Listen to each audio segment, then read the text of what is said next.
Welcome in, ladies and gentlemen, to the Legit Football NFL podcast. I am your host, Kevin Phillip Fox, joined by none other than the head honcho, Brian McFadden. What is poppin', Money Mac? What's up, Kev? I'm still grooving to the intro. Even though I've heard the music plenty of times, it's still sometimes it's playoff football. You get a little bit more like, let's just go with the flow. Let's get into it. I'm stoked to be here on a Saturday morning. Let's do it. Dude, actually the perfect time for a preview game. I know myself by Saturday, I don't know about you, I exercise all my weekly podcast options. Not a lot of people are dropping episodes on Saturday, so I'm like, where's the content? We've talked about it before. We're NFL junkies on this show. That's why we make it, because we at some point have to. I believe degenerate is the word, but we'll take junkie too. That's either one works for us. But I love a good Saturday show pre-game, right? So all the information is in. All the injuries are in. It's the freshest. It's right up to the date. We're cooked to order. You know, we're not freezing anything. I love that. Yeah. Cooked to order. Okay, that's beautiful. Well, I don't really see a point in bemoaning any. I mean, look, you all know we are so happy to bring you guys game previews. It is the OG Dream Team, the partner in prime, if you recall correctly. I do. Yeah. So we actually are going to waste no time getting you right into some football action. We might have some more guests later on. That's a surprise. But in the meantime, it'll be a surprise to us too. We don't know if they're coming. We'll see. Hold your breath or don't. Your choice. Money Mac, we're going to start off with a game that I think many would probably say is arguably maybe the biggest dud of the weekend. Yeah. So out of curiosity, because we talked about this for 2 minutes prior, are we going in like chronological order, like the first game today? I think chronological makes the most sense. That's how I have them ordered in my notes. We don't have to do it that way, but it makes it slightly easier on me. So let's go. The fact that it also makes it easier on you, and there's also like sort of there's a spiritual thing about chronology. You know what I'm saying? I agree. We're gonna open up in, of all places, Carolina. Where the Carolina Panthers, rematch of quite frankly a very, very shocking outcome first time around. The Carolina Panthers play host to the LA Rams, who the last time you saw us on this podcast, Brian McFadden proclaimed was finally the team that separated from the field, best team in the NFL. It came back down a little bit, but I still hold that. Pound for pound, they're the top team. Roster-wise, absolutely. I couldn't agree with you more. I think they're definitely one of the most complete teams. So LA Rams are traveling to Carolina, 10-point road favorites. Not every day you hear that. And the over-under is 45.5.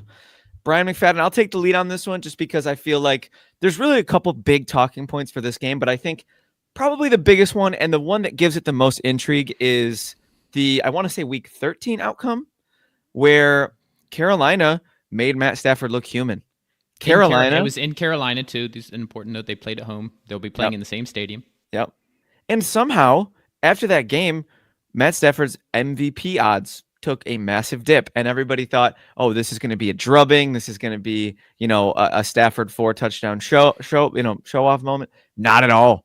Kind of a very human moment for Matt Stafford. One of the few of his on the year. But I think this game comes down to, I think we all know Carolina being a huge underdog. They do have the home crowd behind them. They do have a couple game script things. Like, for example, they were able to turn Matt Stafford over several times in the first matchup. I think a recipe for a 10-point, it feels so weird saying it, but a 10-point home dog, the recipe to win the game is to shorten the game. So I think Carolina's going to want to funnel Rico Dowdle with touches, get Chuba Hubbard going, maybe even get Bryce Young on some design quarterback runs. I feel he's very underutilized in that sense. Maybe not in the playoffs. A lot of the times, quarterbacks he's like 4'3" and 150 pounds. Just him and Kyler Murray they're in the running for shortest. Kyler's even more dense than Bryce though. Bryce is on a new level of small. Yeah. Kyler's he's like my size. It's like me going out there. You've met me in person now. Yeah, you know what? Brian McFadden is taller than you think. I'm going to be honest with you. He's sneaky tall. You're not so sneaky tall, but I don't know if I project like a tall guy, but you don't project like a tall guy. But in person, I was like, oh, okay. Thanks, Brian. No, what's up, Kev? Yeah. It's Jimmy Ray too. Weird. Jimmy Ray's really tall. You mentioned. Yeah, weird. So that's really what I think this game starts and ends with. When LA has the ball, it's a no-brainer.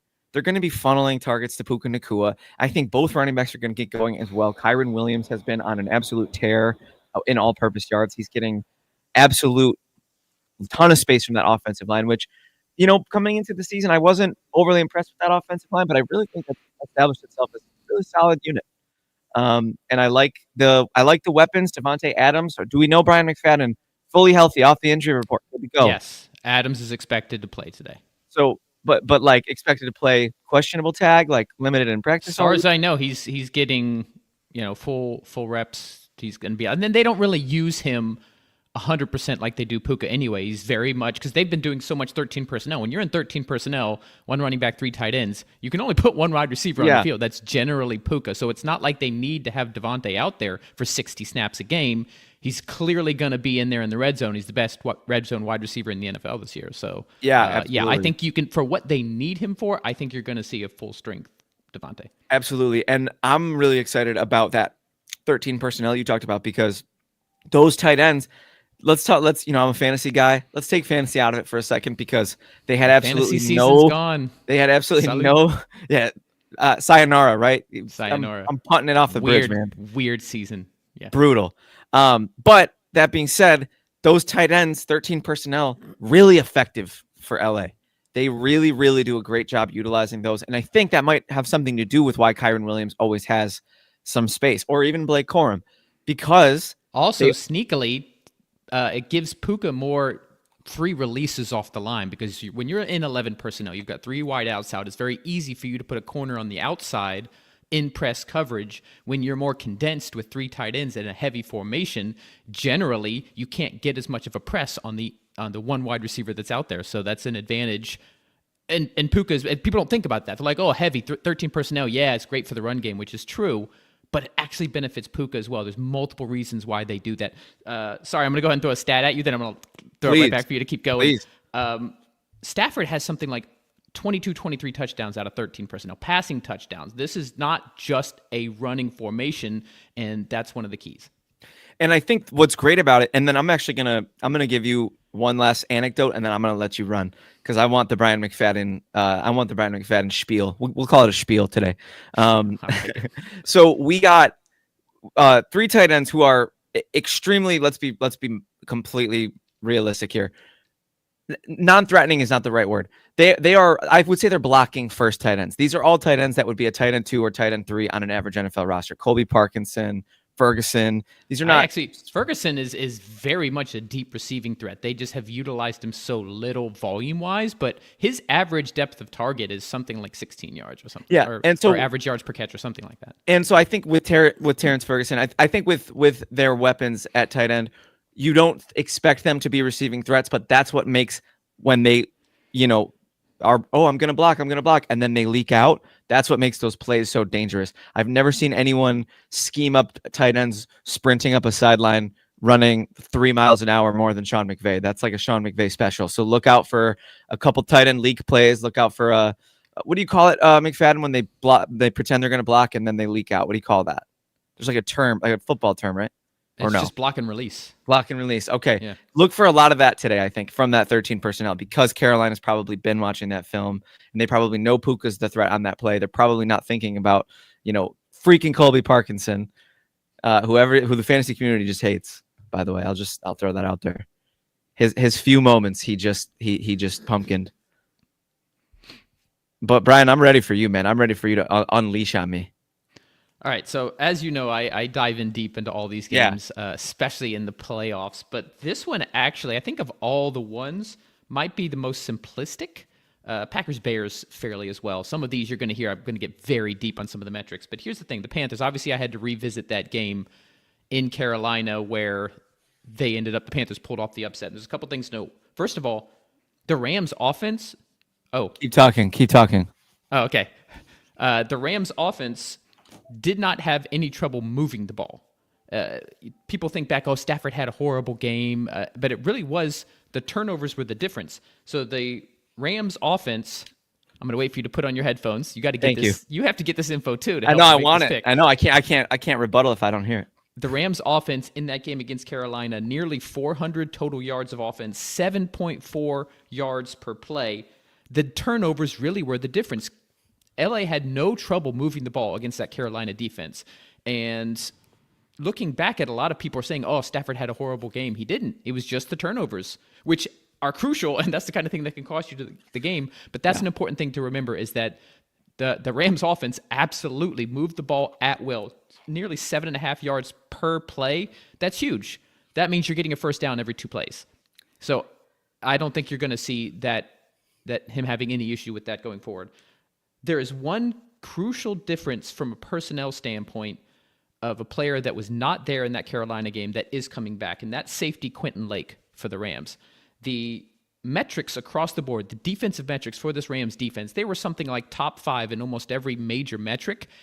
With Lake in, with him out, they dropped to average, like between 14 to 16. Lake comes back for this game. He's a very physical safety, so he's not just good in coverage. He actually really benefits them in the run game. So while I do think you are 100% right, Carolina needs to establish that run. They need to focus on the ground game. That's really their key to both controlling the clock, but also they racked up something like 170 yards rushing in that first game. They can run the ball against this Rams defense, which tends to be speed and athletic, but not super large. Quentin Lake is a key difference there. He plays, he'll play some nickel. He'll play kind of at the line of scrimmage when they're playing more run sets. So that is like you don't always get these key Jenga pieces for these matchups. When I was diving into this game, that seemed like such a key matchup, that the fact that they were going back and forth on offense and it just came down to a couple crucial Stafford turnovers. Now you plug in that key Jenga piece.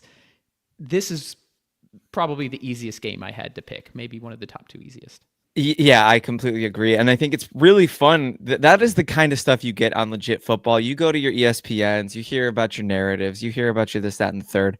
We got a safety who's going to make a difference in the running game, ladies and gentlemen, from Brian McFadden himself. And I don't know if you guys saw his name tag, but I just noticed it. Money Mac made the best little internal laughter I've had all day. I had to chuckle to myself there because is that why you ran out of the room? You're like, compose I was yourself. just laughing. No, do you know those random like I don't know what you call them, those like lo-fi backgrounds where it just starts playing chill music and shows you like a little, it just plays them on my TV randomly.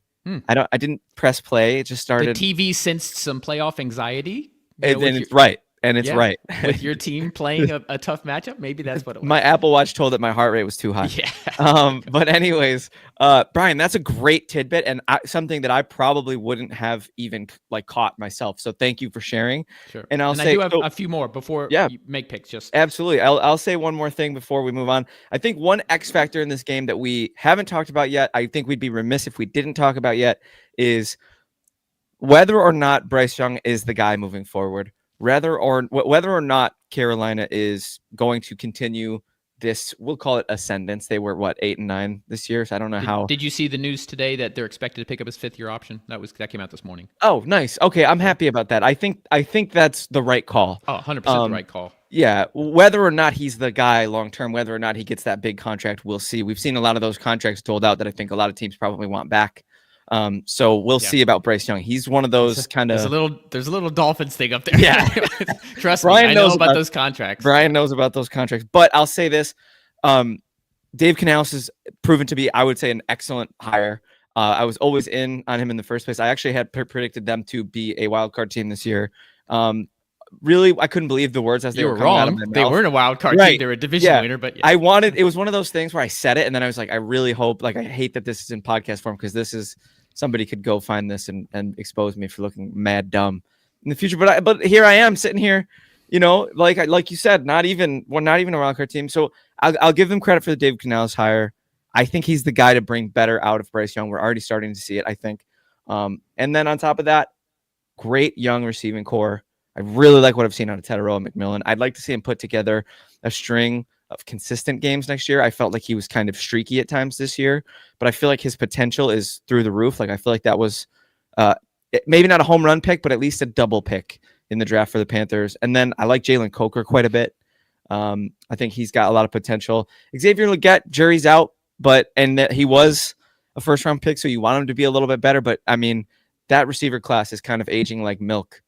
Keon Coleman, Ladd McConkey, Xavier Worthy, Xavier Legette, not really looking like. Let's not throw Ladd in there. I think Ladd is great. The Chargers got a lot more offensive weapons. They relied on him so solely. We don't have to make this a fantasy discussion. I was saying that I've been on your side of the Ladd conversation more often than not lately, because I see, as an NFL wide receiver, I think he's a good player. But yeah, he's just it's a Chargers thing. We'll talk about the Chargers in a second. But Brian McFadden, tie the bow up, man. Take us home and give us your prediction.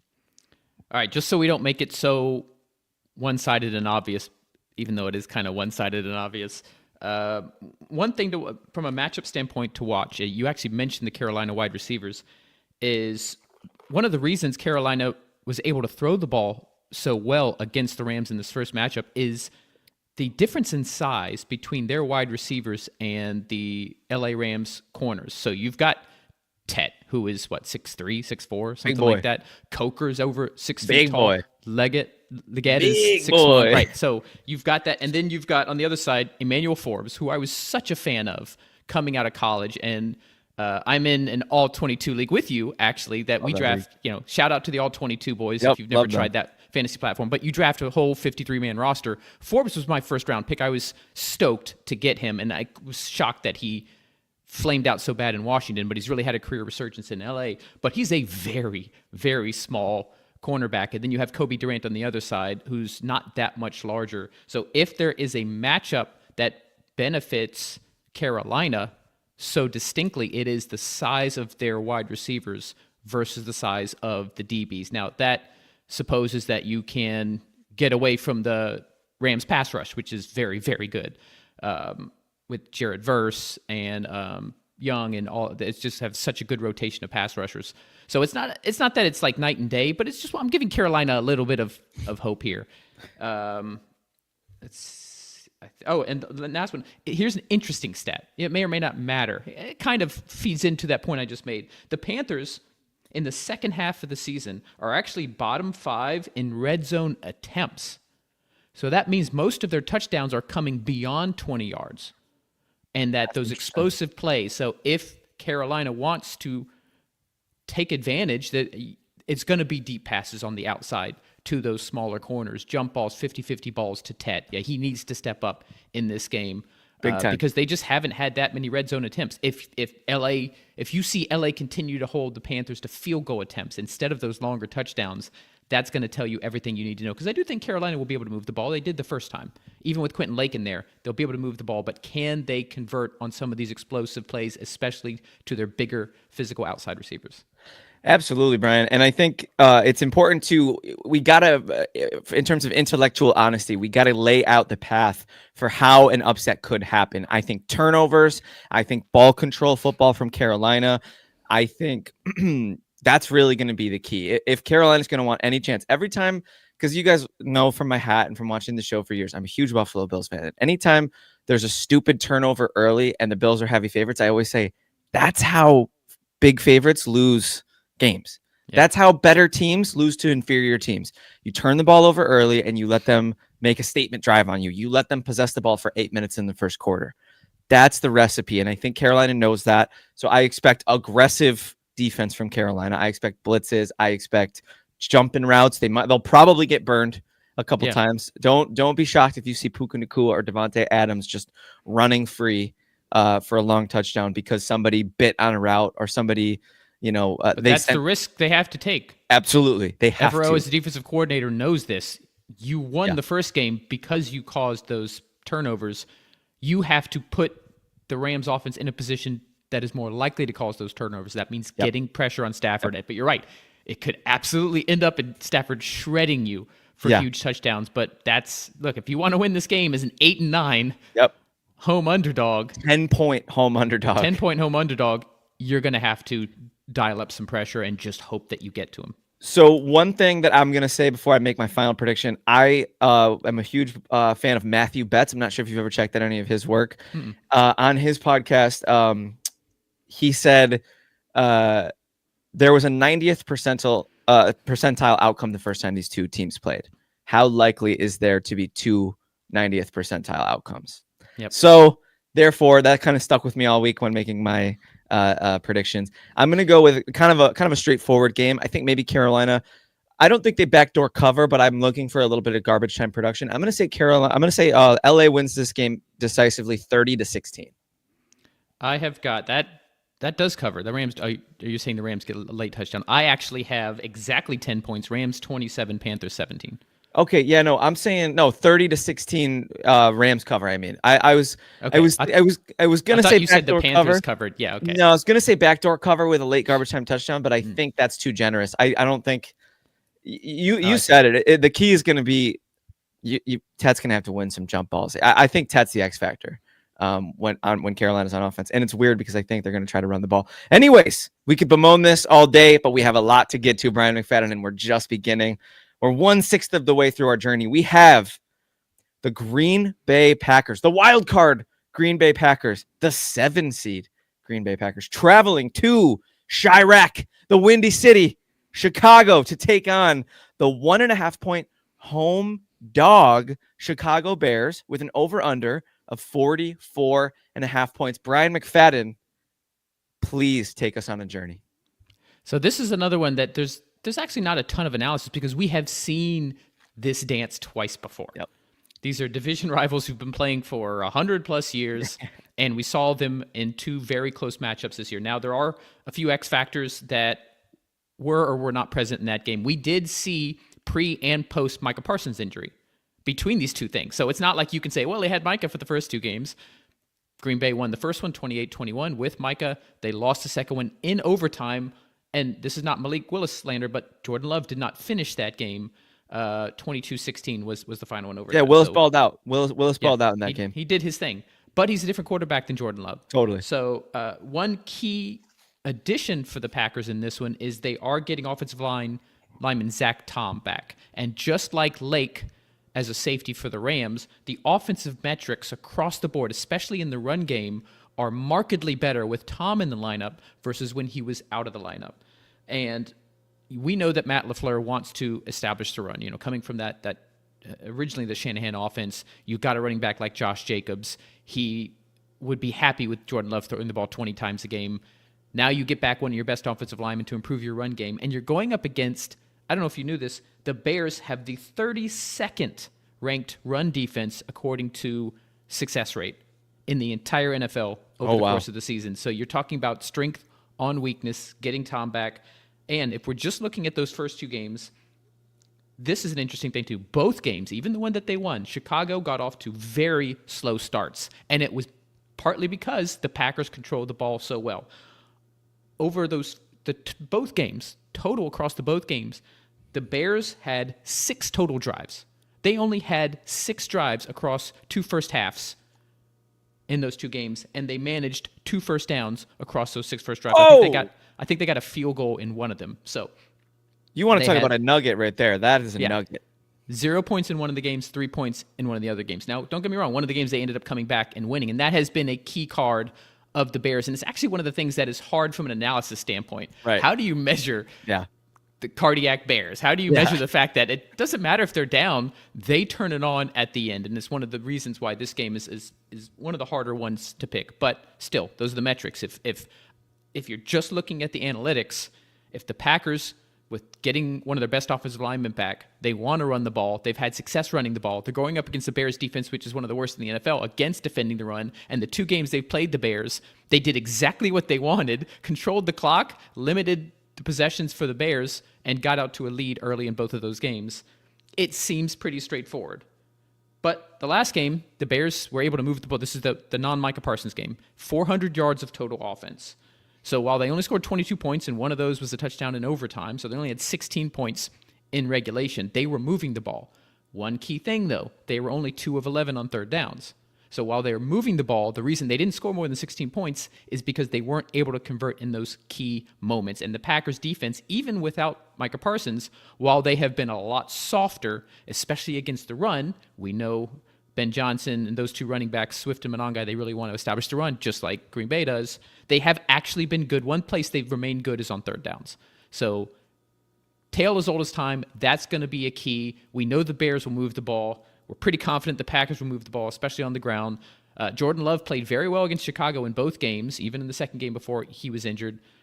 How do you play him? The Bears like to play zone. Do you really want to let him sit back and kind of pick the pockets in between the zone, but also he's been very good against man and the blitz. So I do think both offenses will move the ball, but who makes those key conversions? Who gets those third down and who pulls it out at the end of the game? Absolutely, Brian. And I think I really liked what you said about really when both offenses have the ball. I feel running is going to be a huge factor of this game. This could be one of those games that you check the clock. It starts at 5 Pacific and it's 5:50 and it's halftime. And you're like, whoa, this game is, because it could just be like we talked about with the first game, ball control football. But this game is as close to a pick 'em as we're going to get. Actually, there's maybe one closer in this whole weekend. So there's going to be, it's almost like both teams are going to be wrestling for control of this game, I feel. And I feel like you brought up Ben Johnson and his schemes. Man, how fun has it been to watch Chicago ascend to being not only a competent offensive football team, but like kind of a fun team to watch. Caleb And Williams. not for nothing, seeing where the Lions the Lions offense has gone in the opposite direction, and the Lions team has gone in the opposite direction. Yeah. Hey, maybe it was Ben Johnson all along. It means something. And Caleb Williams, they're utilizing Caleb Williams' legs. He's like sometimes looks like he's the fastest player on the field. And it's kind of awesome to watch when he's breaking contain and gets out of the pocket and he's just every time I think of a stat, I'm going to interrupt you. I hope that's Yeah, cool. please. Yeah. So Caleb recorded one of the top 5 fastest ball carrier times in the entire NFL this year, amongst everybody, not just quarterbacks. And clearly that he was also the number 1 running back as far as he recorded like a 21 point something mile per hour run this season. So isn't that so funny? Because he's a quarterback and he's not really known for his rushing. He's not really. I mean, he's got the mobile check. Like they say, oh yeah, he's mobile, but he's fast. Yeah, it's so fun to watch Caleb Williams. That's how he's able to evade so many sacks. He's just so wily and deceivingly fast, because he's not a guy you look at and be like you look at Lamar, like, okay, that guy's fast. Yeah. Oh, yeah. Just by looking at him, you know he's going to run by you, but you don't think about that with Caleb. But yeah, sneaky fast. Yeah. So I got to give credit where it's due. Ben Johnson has done wonders to make the Bears, not, like I said, not only competent, but exciting. I like what they're doing through the air. I'd like to see DJ Moore get involved a little bit more. I've been a bit frustrated by his lack of utilization. I think he's a weapon. But they do have young Luther Burden. Rome Odunze's coming back from injury. Kind of a disappointing year for Rome Odunze. Started off like hotcakes, though. So I do think that might be injury related. Yeah, it definitely could be something's bothering him.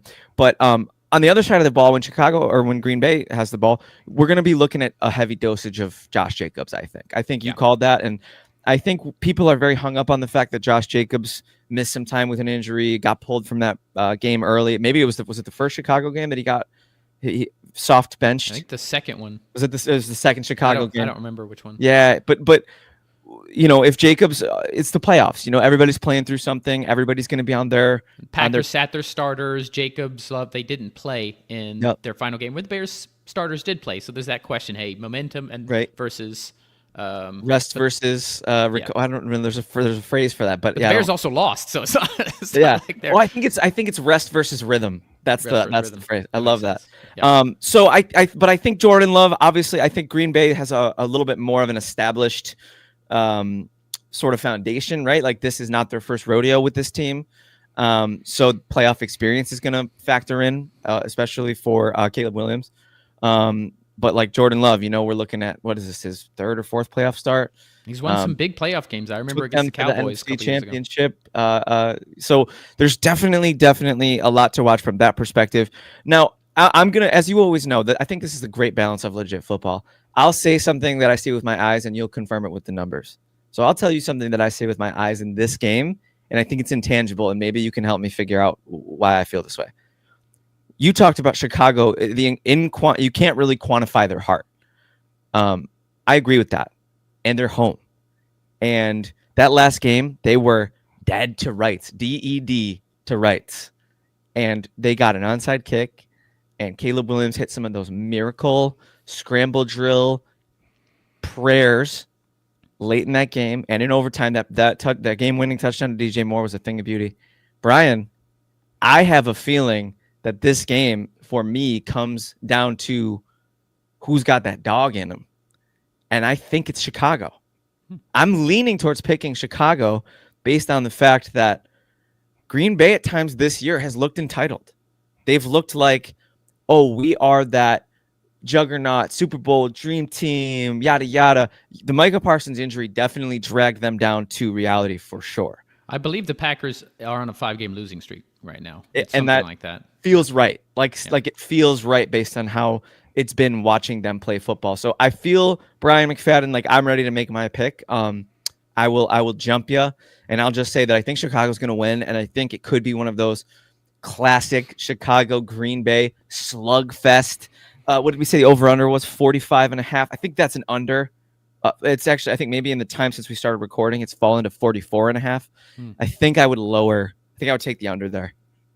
I'm picturing a 23-20 Chicago win that just feels like maybe it might not always be fun. It might be defensive. It might feel like just a slugfest, a rock fight, if you will. Taking Chicago 23-20 in a rock fight. I also have a 3-point difference, and I also think it's going to come right down to the end. Who's got the ball last? Who makes the final play? This was one of the toughest ones for me to pick. Maybe the toughest, second toughest. We all know. But I've got the Packers pulling out. Oh. I've got the Packers winning 27-24. I see why the over-under has gone down to 44. I think this will be a low-scoring game until the final 10 minutes, and then I think we're going to see some fireworks. So that was my thinking, and that's basically what happened in the last game that they played. So, yeah, who wants it more? Who's going to execute? It's not even who wants it more. That's actually a bit overrated. Who's going to execute? You can want it all you want. If you don't execute, it doesn't mean anything. Absolutely. So, yeah. I liken the way that you kind of just compared that. It's one of those heavyweight fights. A lot of body blows early. Yes. Nobody's going to be throwing that big haymaker of like, and if anyone's going to, I think we all know it's going to be Ben Johnson. He's going to have some crazy reverse where DeAndre Swift pitches it to DJ Moore and he throws it across the field back to Caleb Williams and he throws it down the field to Luther Burden. Clip that because that might be exactly what happens. But I love it. I think we're in lockstep in terms of the game flow and in terms of how this is going to unfold. I think we have different horses winning. Great. We got 4 more to go. Let's keep it rolling. Yeah, let's keep it moving. Ladies and gentlemen, this next one, it's going to be tough for me to talk about. So it's deep in the heart for me. We got my wild card 6 seed Buffalo Bills, 1.5 point road dogs now, opened as betting favorites. The line has swung 1.5 point road dogs to the Jacksonville Jaguars, who are the 3 seed winner of the AFC South, and they are white hot, Brian McFadden. I think that is the most important, maybe the hottest team in football. I think that's the most important talking point when talking about the Jacksonville Jaguars at this point. They are on an absolute scorcher. Trevor Lawrence is absolutely turning a corner. We always say it on this podcast. It's one of my favorite running bits from the beginning. He is the prince who was promised, and we might finally see him take that throne because Trevor Lawrence is maybe the guy we thought he was, and he just needed Duval to come in and unlock something that brought the next level out of his game. We are seeing it right now. And weirdly, Brian McFadden, we are seeing it. Travis Hunter, stud. Brian Thomas Jr., first round, yada, yada. Jacoby Myers has unlocked another component of the Jacksonville Jaguars passing attack, and it is terrifying. Even though Buffalo has a great pass defense, that passing offense is terrifying, Brian McFadden. Not to mention, there are no slouches in the running game. Travis Etienne is solid. He was a first-round pick. I've always been a fan of his game. Kind of an all-purpose guy. You know, it's good through the air. Bayshal Tootin, RB2, a home run hitter, but not really, in my opinion. He's not really going to inspire a ton of fear. He's one of the less scary components of this game. I would be more afraid of like a Brenton Strange getting loose in the middle. No Terrell Bernard for the Bills. They're starting linebackers out. However, this please. is relevant to what you're saying. Sure. I'm going to throw another guy you should be scared of, and it's a guy that you would not have listed and haven't listed so far. Oh, I know who it is. Did you know that since Week 10, Parker Washington is 6th amongst all wide receivers in the NFL in yards after catch over expectation and 9th in total yards after catch per reception? Wow. Some of the guys in front of him are like your Amon-Ra St. Brown, whatever, the guys you expect to be Puka, right? And then Parker Washington. Yeah, he is a force, and he plays in the slot, which is an area where, in previous years, I would say, oh, we're good. We got Teron Johnson. He's one of the best slot corners in the NFL. Had a down year, and so too has Terrell Bernard, which is why I don't want to overplay that loss. Matt Milano is kind of refinding his old form. He's looking very good. Shaq Thompson, weirdly, kind of having a solid year at linebacker for the Bills. So Jacksonville's offense is pretty terrifying, and Buffalo's defense at times this year, especially in the first half of games, has looked a tad inept. And Maxwell Harrison out. Right? Yeah, that's and brutal loss because he went down in a game that didn't matter. So pretty brutal loss. But that's what happens when Bean tried to get Darius Slay. We waived Jamarcus Ingram, and then Darius Slay didn't report, and Jamarcus Ingram got claimed. So we are down bodies at the cornerback position. We got Darnell Savage. This is not a team you want to beat down. Absolutely not. So, I'm holding my breath. On the other side of the ball, we're looking at truly, as we all know, one of the hallmarks of the NFL, one of the benchmarks of the modern NFL. We're looking at the reigning NFL MVP, Joshua Patrick Allen.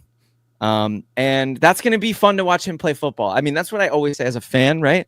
In playoff Josh Allen, just get your popcorn, strap up your seatbelt, have your finger on the eject button in case things go awry, because Josh Allen's going to do some crazy stuff, especially in this game. I think that might be what ends up having to happen. Buffalo's offense this year, Brian McFadden, has been run through James Cook, believe it or not. James Cook, I believe it. I've got some stats there. Yeah, the NFL's rushing leader in 2025, and James Cook is just almost like, he kind of reminds me at times of Le'Veon Bell with that patience. He gets the ball, he's got great vision, and when he runs, it's not like Kyler Murray, Barry Sanders scatter feet. He glides. Cook. I'm gonna give you a better comparison. Yeah, please. How about his brother? Oh, I love it. That's exactly how Dalvin ran. As someone who went to Florida State and watched Dalvin when he was in college, he waits for that hole, and then he explodes through it and hits home runs all day long. He can literally change a game with one single run. I see the same thing from James. Absolutely. He has become one of my favorite Bills. Definitely one of the best Bills running backs maybe ever. String this together, give him some longevity. Hey, Thurman I know Thomas. OJ Thurman, right? Shady had some good years in Buffalo. I think, unfortunately, and I brought up the cornerback situation because that's kind of a theme of the Bills this year. There's been, I would say, a systemic failure by Brandon Beane to acquire the right talent to put Buffalo in a position to have the roster. I'm not going to say they can't win the Super Bowl, but I feel like we talked about the Rams, right? That's a complete roster. Buffalo's roster this year, in a prime Josh Allen Super Bowl window, where the narratives are going to be, Brian, and I know you've heard them.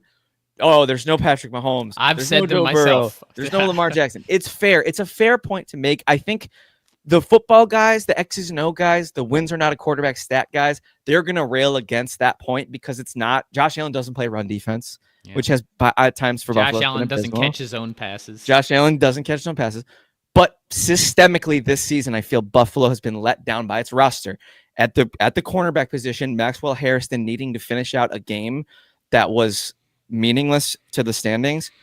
At the wide receiver position, the best you can do is Keon Coleman was a terrible draft pick, but there's been so many chances to right that wrong. You wouldn't trade 2 firsts for Jalen Waddle.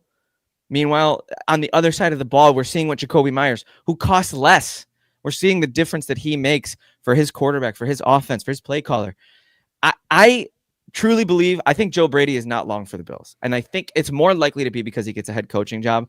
I personally, even if he doesn't get a head coaching job, I don't want to see him return. I feel like his play calling is very predictable. Admittedly, there's not the separators to really make it work necessarily, but even when we had separators, Stephon Diggs, coming off of a torn ACL, 2 years older, is getting more separation. We thought he might have been cooked because of how he looked in Joe Brady's offense. I think, Brian McFadden, that's going to be the key when Buffalo has the ball. Can anyone get open? And Joe Brady's going to have to scheme some crazy stuff. We have good versus good. Jacksonville has a good run defense. I liked what I've seen out of James Cook all year long. If anyone can beat the crap out of a good run defense, it's James Cook. It's this mean Bills offensive line. I will now send it over to you because I've given you my high-minded thoughts. I've given you my Bills fan anxieties. please either make me feel better or validate me. All right, so you actually touched on a lot of the stuff that I have the stats for, so that this works out Good. very well. Oh. And we're going to start on one of the biggest factors in this game, and it is the Bills' run offense versus the Jags' run defense. Here's a fun stat for you: the Buffalo Bills went 9-1 this season in games in which they had a 40% run success rate or greater. 9-1. 3-4 in games where they were below 40%. The Jacksonville Jaguars, 4th in the NFL in defensive DVOA versus the run, and 2nd in yards after contact per carry allowed. That means they're getting stops and they're tackling the players when they get them wrapped up. This is one of the toughest run defenses in the league against one of the best running offenses in the league, but a running offense that, I don't know, 7 occasions were less than 40% success rate and lost over 50% of those games. Yeah, I like that. I like that stat because it does tell the story, right? We've all watched those ridiculous Bills losses. Miami, no offense, Atlanta. I'm not offended. Miami, Atlanta, Houston, that Philly game. Like the key, New England, the first New England game, the key to those losses was James Cook did not cook. Mm-hmm. And if you don't let James cook, the food's going to go bad. Yeah. So and that's the thing, and everybody's talking about Allen. And I like I said, I was one of the ones who said that. And it's no fair. Mahomes, It's a fair no point. Lamar, no Burrow. I was more like this is your shot. That's not going to happen again, right? Yeah. That's what are the chances that all three of those guys are out of the place? It's not going to happen again. This is your shot. But I Yeah. also agree with you.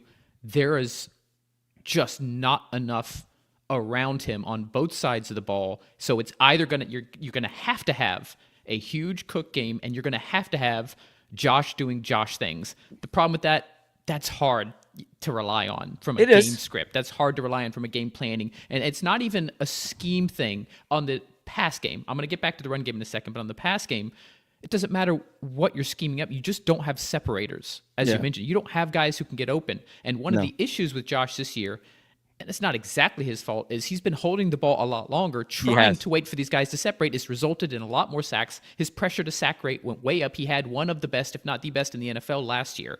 And it's not because Josh Allen is slower. Yeah. It's because he's trying to find somebody freaking open. Now, back on the run, if there's a way that they're going to counter this, you need to be intentional about it if you're Brady. The Jaguars, while they still have great metrics against heavy personnel, they've actually faced fewer rushes against heavy personnel than any other team in the league this year. So they have less experience going up against those multi-tight end sets. So that's what I would do. You don't have great receivers anyway. Don't go out of 11 personnel. Get Knox and Kincaid out there. Yeah. Kincaid basically is your best real wide receiver threat. Huge X factor too. Huge X factor. Agreed. So run more heavy personnel so that you can help give yourself a little bit better advantage, just because Jags haven't seen it as much. Get some better releases for your tight ends like Kincaid, and then hope that somebody gets open while Josh is running around, because Josh will be running around. The guys won't get open. He'll have to. You got to hope that he evades your Josh, Hines, Allen, all those guys coming in. Walker. You got to hope he makes some of those superhero plays, and that sucks to rely on that, but that's the magic. But it all starts in the run game. His magic is more possible if you can establish that run. Yep. I'll say this, Brian. I got a little bit of a response there, and then we'll get towards predictions. I think with Josh Allen, it's. I do feel though as though I have to stress this.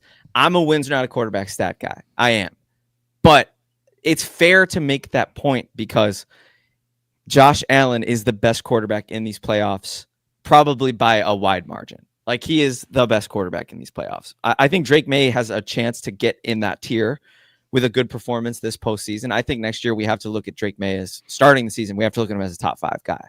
I think he's earned it. And I think it's important to note that, yes, Kincaid, when he plays, Kincaid's missed a lot of time. Mm-hmm. When Kincaid plays, the Bills' offense looks better. It looks smoother. When we drafted him, we called him Swole Beasley because he's a big dude, but he does that Beasley stuff where he finds that soft spot in that zone. He gets open. He catches the ball. He does separate, right? And I will say the Jags have pretty good cover corners or linebackers, which is probably the Kincaid equalizer. Foye Oluokun, I think he could probably maybe shadow Kincaid in some sort of a way, or maybe they put a safety on him.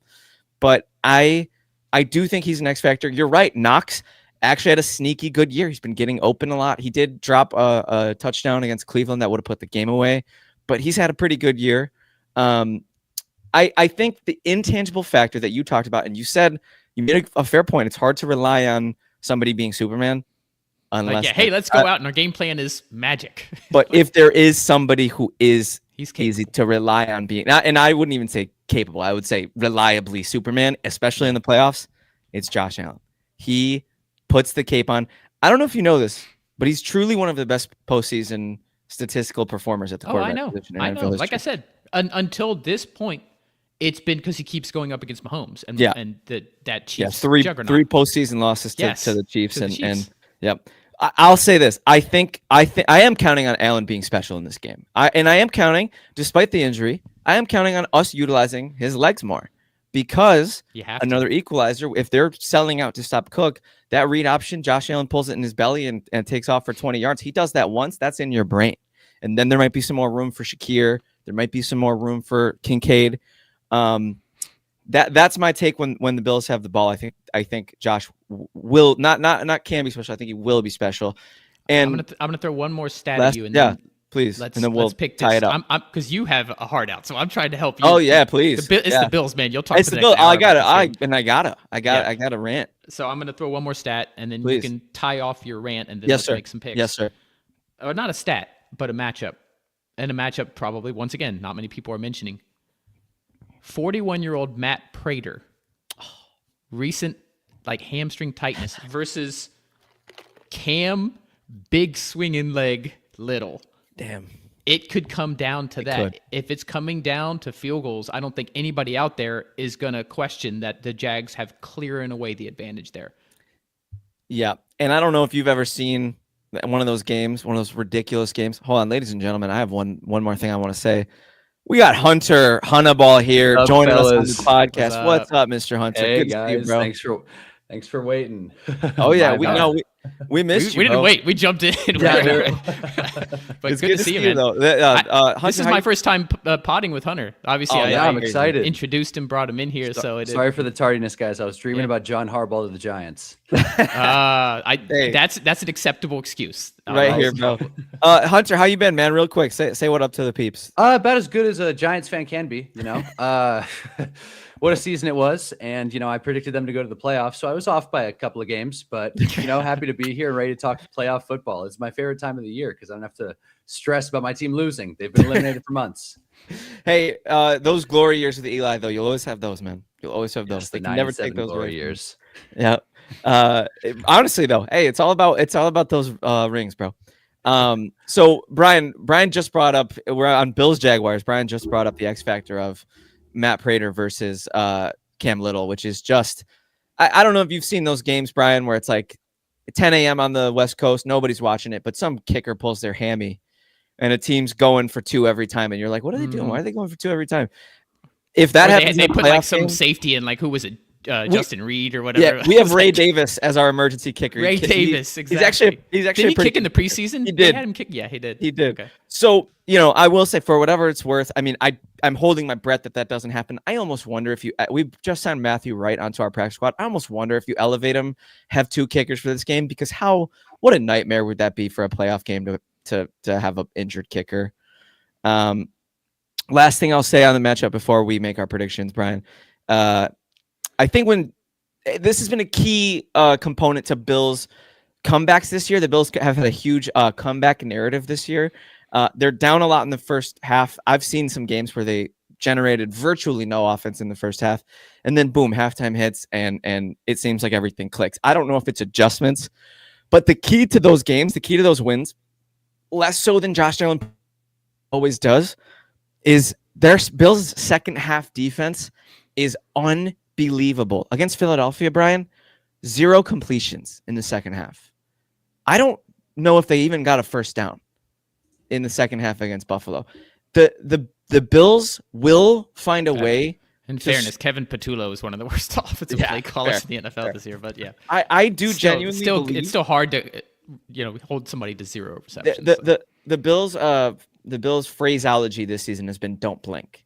I think if the Bills are down big at halftime or even down a score, down 2 scores, I think there will be a lot of panic amongst the fans, and I think there will be nothing but calm in that locker room. And I feel like the playoff experience is an X factor in this game as well. I'll make my pick first because obviously I have the hat on. I'm kind of a homer. I got to just get it out of the way, and then Brian can crush my dreams. I already know based on his analysis for this game. But I'll come out and say I think Buffalo wins it. I think Josh Allen puts the cape on. It could be one of those ridiculous NFL Play of the Year, what an ending kind of games. Or Game of the Year. I think it's going to be I'll say 30-26 Buffalo. That's so close to my score. So I Really? will tell you the score first. 31-27. 31-27. I think this is my highest total points of all the games that I predicted. At the over. I definitely at the over. I definitely think this one and one other one that we'll get to later have the biggest candidate for, like you said, Play of the Year, Game of the Year, playoffs. Bills Chiefs 13 seconds, like those kind of lore type games. I want so badly, not just for you, but for Bills Mafia in general, for the Bills to win this game and go all the way through. And without those quarterbacks in the way that we talked about, and win their first ever Super Bowl. I'm a Dolphins fan, and I want it for the Bills. I appreciate you. This is just such a bad matchup in round one. It's horrible. They are playing the hottest team in the NFL, one of the most complete teams at this stage. We wouldn't have said that about Jacksonville 10 weeks ago. But second to the Rams, maybe the most complete team front and back, especially with how well they're playing. You mentioned adding Jacoby Myers. That has unlocked Parker Washington. It has unlocked the running game. It has unlocked Trevor Lawrence. They also, small thing, I don't remember if I mentioned this on a previous pod, they started giving Trevor the wristbands to wear. He didn't used to wear a wristband. That sounds like such a small thing. Interesting.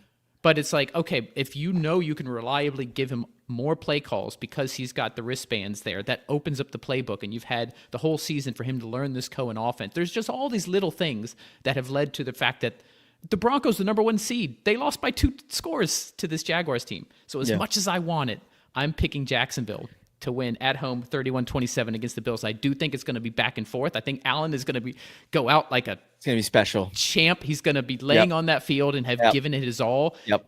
He just doesn't have enough around him to overcome it. Yeah, and I don't fault you at all for the pick. I will say I would have felt so much better about, I think, literally every other team if they were our first round matchup. I would have rather played New England. Agreed. I would have rather played better even matchup Houston, against the Pats. Even Houston, who beat the crap out of us the first time. Yeah. I feel like we left a lot on the field against Houston. And Houston doesn't have the offense that the Jags are, so you could at least keep it. You can keep it close and lower scoring, and then let Josh do some magic at the end of the game. But this Jacksonville offense, Cohen, they're going to score points. Yeah, Hairston out is actually a huge loss. Yeah, it's a huge going to score factor. points. He's our speed guy. Yeah, they're going to move the ball, through the air. And at the end of the day, I have to pick what is just a much better overall team, top to bottom. Agreed. No, I completely agree. Hannibal, take us home, man. What do you got? You didn't hear any of our analysis, but just throw a pick out for Bills. No, I'm with you. Bills, Listen, you Jags. guys are saying good stuff. I'm completely with you. The Bills are a second half team. But the Jags, since the Jacoby Myers trade, have just been so complete, it feels like. Kind of like what you said, Brian. So, red hot team.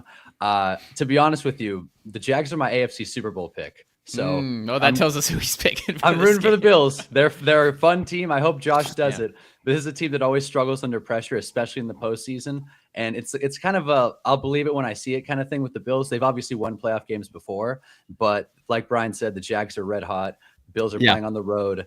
I think it all comes down to the Bills' run game. Obviously, I think they've been a lot on James. That's Cook what we year. led on. That was so we're all thinking on the same page. It's good versus good. If the Bills' run game can get going, even like a fraction of what they usually get going, this game becomes a lot more interesting for sure. Yeah. Oh yeah, and I think it's gonna be a fun game. But score prediction, I'm gonna go high score, and I'm gonna go 35-31. Woo! We're all in agreement that it smashed the over. Ladies and gentlemen, the over. All right, bet Kev's right on the over. We got a new man in the mix, and we got 3 more games to get to. We're gonna hike it up. Hunter, are you ready to lead a preview? Oh yeah. Ladies and gentlemen, we still have a hard out in 30 minutes because that means we got to make these games 10 minutes. I'll stop. It's still an out, but it's soft. It's a soft. Okay. Ladies and gentlemen, we have the San Francisco 49ers again contending for the 1 seed, finishing as a wild card. What a weird season in the NFL. San Francisco 49ers traveling to Philadelphia to the link to take on the Eagles, 6-point home favorites. Huh? 6-point home favorites? Huh? 44.5-point over-under. Hunter, take it away.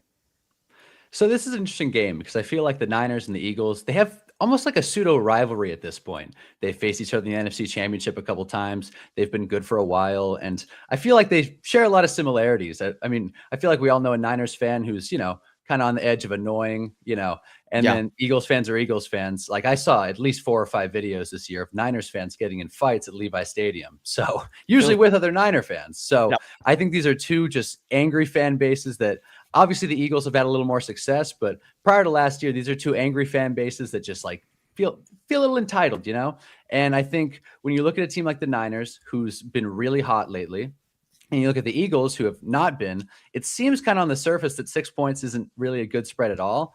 I'm still going to lean Philly on this one, just because I feel like not only do the Eagles save the pick. Oh, save the pick. Okay. Yeah. Well, then I'll leave. We all give our analysis. Then we make. Okay. Yes. Catching up. But when it comes to this game, I think you have to look at how the defenses are going to play. Obviously, the Niners are really beat up.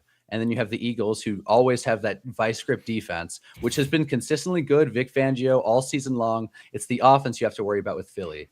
And it really does seem like the Eagles are on the precipice of either a disaster season or a Super Bowl run. And I think we're going to find out really quickly in this one. I don't think it's a great draw for the Eagles. Would have much rather seen them play the Packers, but that's what we're looking at. And I think with the Niners, one thing that's really stood out to me is how they were scheduled. The last few weeks, we've seen them in prime time do really well against teams like the Colts, and that's like good for them. But when it comes down to it, I think when your team is on prime time winning games, it kind of makes the public and overall masses think they're better than they are. And I think the Niners are a victim of that. And that's why I think Seattle's the number 1 seed, because they're frankly a better team.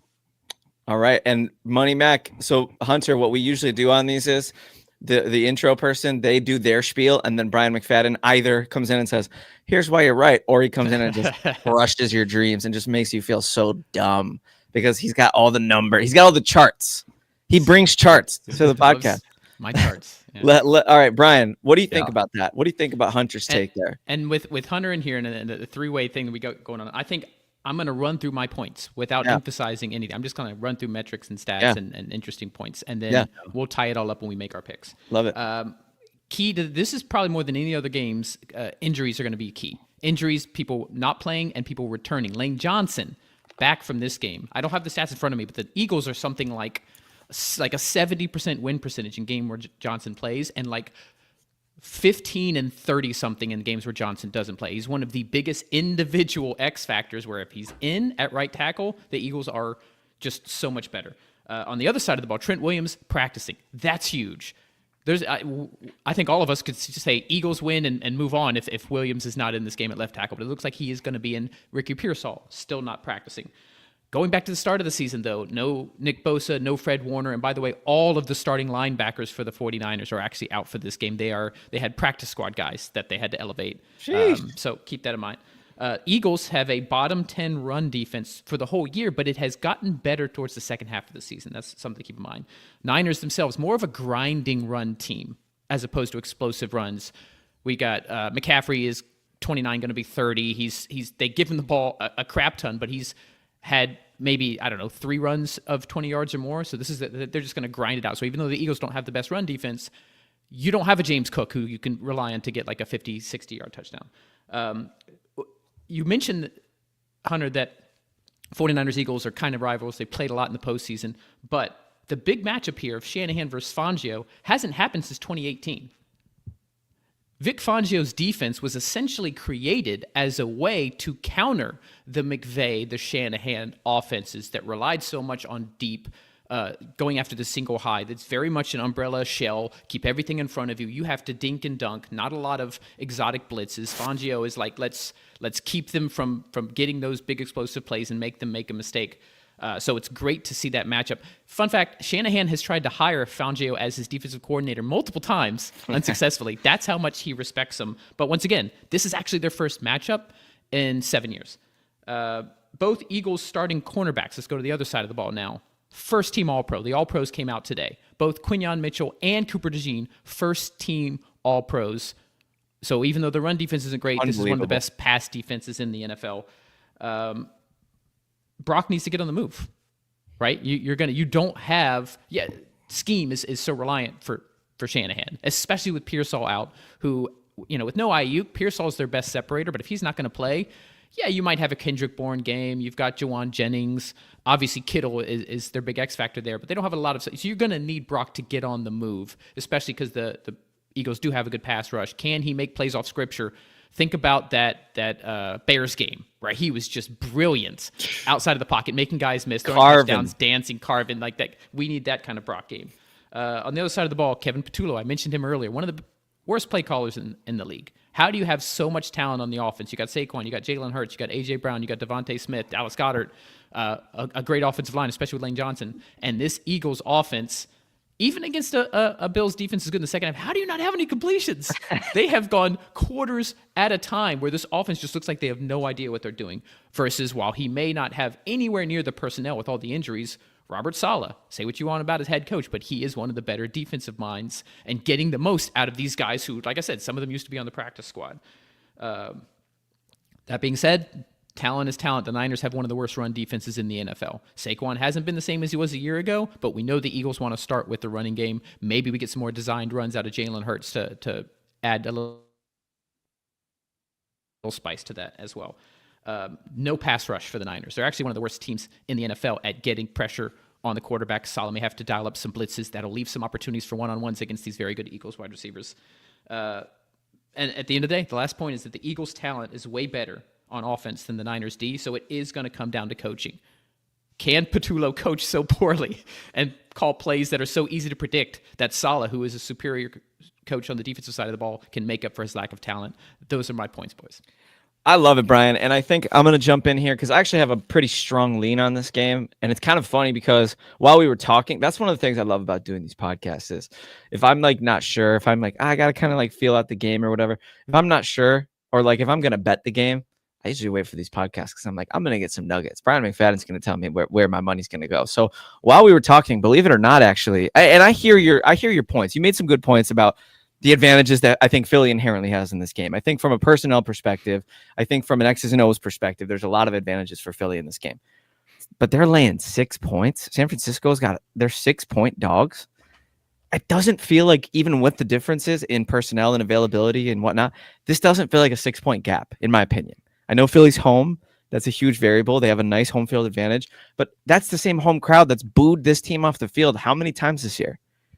I feel pretty good about San Francisco covering 6 points. I'm leaning towards picking him outright for a couple big reasons. McCaffrey, hello. Has he not been one of the best players in the NFL this year? Like truly in the NFL across the board? He's averaging like 3.8 yards per carry. On the ground. On the ground. But overall usage, yes, his versatility, especially as a pass catcher. But I'm just saying, he has not been in the run game the McCaffrey of did he end up averaging, or did he end up doing the 1,000 thing? I know he was one of those. I believe he hit it. I'm pretty sure he hit it. If not, unbelievable. Yeah, but that's also, don't get me wrong, this is not a McCaffrey slander, but it's very much usage based. They give him the ball 30 times a game. Yeah, it's fair. I'll go 500 if you give me 30 touches a game. Yeah, exactly. No, I think McCaffrey can get loose. I think he's going to have to, because you said it, their corners are so locked down that you're just not going to really want to try. Jawan Jennings probably not going to be too involved in this game.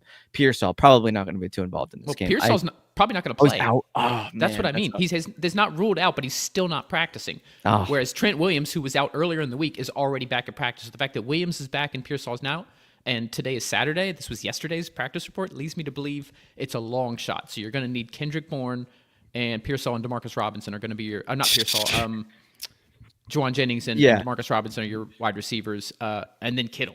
Yeah, at that point, I might just let Joe Schmo try to cover those guys on the outside and let those all pros come in and cover Kittle at that point. But also, if there's anyone in this league that can scheme rando wide receiver open, it's going to be absolutely. Kyle Shanahan. So I'm not going to give my pick just yet, but I will say I feel comfortable that with how at times, let's be real here. This is going to sound clickbaity, but I'm going to say it. Philly's felt fraudulent at times this year. They have felt absolutely fraudulent. So I wouldn't be surprised if this line is just people. I feel like it's bait. Hannibal, Give us one last tidbit before we get into the picks. Yeah, I'm right there with you, Kev. I feel this 6 points is a ton. It's It's all. It crazy. feels like we're betting on Philly of last year, Yeah. which maybe personnel wise they're similar, but as far as the actual playing on the field, it's been way different. Vibes are at an all-time low in Philly, and like you said, they're booing their own team at home. Home field advantage isn't that big of a deal. I think it is going to come down to coaching, like Brian said. So it's going to be an interesting one. I hope it's close, but I think there's a real shot that one team runs away with it because these teams are just so volatile at this point of the season between the injuries and the coaching. So it's a tough one to predict, but 6 points feels like a lot. I'll say that. All right, Brian, why don't you lead us off on our picks here? I'm 100% with you that I think the Niners cover. Woo-hoo-hoo! I think this will be a close game. This is my lowest point total of any of the games that I picked because I don't trust Patullo as a play caller. This offense has stalled for too long a periods of time. And even though I love Shanahan as a play caller, I just think this Eagles defense is just matched up so much better against the Niners. Like I said, McCaffrey's not as explosive. They don't have Pearsall. They don't have the stud that you can go to unless Kittle really shows out. So I've got Eagles 20, Niners 16. Not mad at that, and it is a cover. And all your analysis is fair, Brian. It truly is. Philly is one of those teams that it never feels good to pick. They're like a take your medicine pick. I'm picking their defense more than I'm picking their offense. I mean, we just saw what that Seahawks defense was able to do to Purdy and the Niners with the exact same personnel, minus Trent Williams, fair, but they only scored 3 points. So I gave him 13 more points to this. I gave him 16. I do think the Eagles are talented enough that just from their sheer talent, they can score a few touchdowns on offense. That was my logic here. Yeah, picking Philly just feels like that's eat your veggies, bro. That's taking your veggies. I ain't doing it. I want chocolate. I want chips. For the record, I don't think the Eagles make it past the division. Yeah, it's a good matchup for them at home. I'm going for the upset, and they both teams are very heavily experienced in the playoffs. Purdy, you mentioned getting Purdy on the move, Brian. Look for a couple of those classic Purdy. Either he's scrambling or he's bootlegging, and he's gonna. I think Shanahan's gonna have somebody streaking wide open, running a post or a corner. Watch for it. That's a classic Shanahan play. I love it. I'm gonna take Niners. I do think low scoring, but a little higher than you had. I'm gonna say Niners. Let's go 22-19. Weird score. And then I guess I'll finish it off. I think that you guys are both making very good points. And to be honest, this is a tough one to pick because one of the rules that I've always just learned as a football fan is that Philly's just inevitable when it comes to these kind of games. Like as a Giants fan, I'm just used to them stealing my lunch and, just going forward with it. But it does kind of bring me back to last year because the Eagles' first round playoff matchup against the Packers last year wasn't super pretty. As dominant as that team was, they did kind of come out of the gate slow. And I think this team could very well do the same.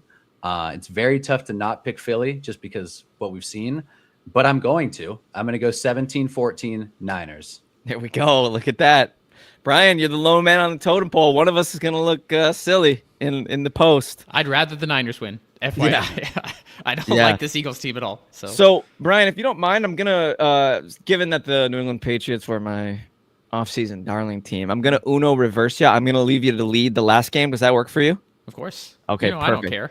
Because I'm in whenever you want me to. Because I got a lot to say about this New England Patriots team, and I'm sure we all do. I have a lot of notes on this one. It's going to be I think this is going to be one of the best games of the weekend. I'm very excited for this game. Ladies and gentlemen, the Los Angeles Chargers, led by Justin Herbert, are traveling to Foxborough, Massachusetts to take on the New England Patriots, who are 3.5-point home favorites with an over-under of 45.5. And I think this game, it can be the case can be made for a lot of these games that these are great quarterback matchups. I think this is one of our best quarterback matchups of the weekend. I've loved what I've seen out of Justin Herbert, especially since Jim Harbaugh took over as head coach for the LA Chargers. And really, the best development for Herbert this year, in my opinion, has been the usage of his legs. I've absolutely loved watching Justin Herbert take off and scramble more this year. It's been so fun to watch because he's got that athleticism. He can make you pay with his legs in the open field if you don't pay attention to him. And I think that this Patriots team, they're probably going to pin their ears back. Okay, this Chargers offensive line, banged up is an understatement. They are being held together with already chewed bubble gum and duct tape and toothpicks. And it's not going to be pretty. I think Chargers or the Patriots are fortifying their defensive line. They're getting a lot of guys back. I believe Milton Williams is coming back for this game.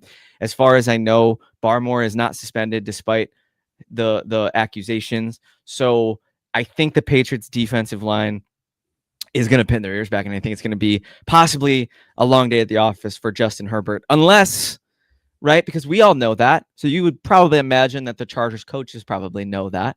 Maybe there's some flares, maybe there's some screens, maybe there's some misdirection. Omarion Hampton has been quite good as a rookie, albeit he missed a couple games, but I've loved watching him play. When he's healthy, when he's playing, Omarion Hampton's been a difference maker. McFadden, any word on the health and status of Kamani Vidal?